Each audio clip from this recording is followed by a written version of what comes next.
এখন আমি রান্না করে নেব মুসুর ডাল ফ্রাই। তার জন্য ওভেনে কড়াই বসিয়ে দিয়ে দিচ্ছি কিছুটা পরিমাণে সাদা তেল। তেলটা গরম হয়ে গেছে, তেলের মধ্যে দিয়ে দিচ্ছি দুটো শুকনো লঙ্কা। শুকনো লঙ্কাটা একটু ভালোভাবে ভেজে নেব। শুকনো লঙ্কাটা ভালোভাবে ভেজে নিয়েছি। এখন দেবো কুচিয়ে রাখা একটা পেঁয়াজ। পেঁয়াজটা হালকাভাবে ভেজে নেবো, বেশি ভাজবো না। পেঁয়াজটা হালকাভাবে ভেজে নিয়েছি। এখন দিয়ে দেবো এর মধ্যে 1 বাটি মুসুর ডাল।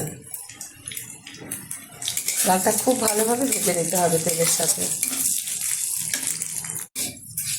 ডালটা খুব ভালোভাবে কিন্তু ভেজে নিয়েছি, আর ডাল ফ্রাইয়ের সময় কিন্তু ভালোভাবে ডালটা ভেজে নিতে হবে।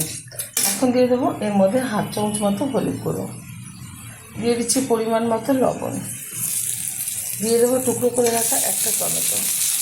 ভালোভাবে মিশিয়ে নেব।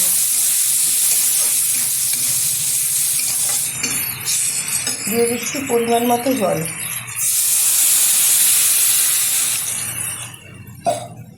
আমাদের রেসিপি যদি আপনাদের ভালো লেগে থাকে আপনারা অবশ্যই চ্যানেলটি সাবস্ক্রাইব করবেন, লাইক করবেন, শেয়ার করবেন, আর এরকমভাবে একবার ডাল ফ্রাই করে খেয়ে দেবেন। আশা করি ভীষণ ভালো লাগবে। ভালোভাবে ফুটিয়ে নেব, ঢাকার কোনো দরকার নেই। ডাল ফ্রাইটা কিন্তু খুব ভালোভাবে হয়ে গেছে, ঘনত্বটা ঠিক এরকম। এখন আমি নামিয়ে নেব, আর গরম গরম ভাতের সাথে এটা সার্ভ করব। আপনারা অবশ্যই ট্রাই করবেন, আশা করি ভীষণ ভালো লাগবে।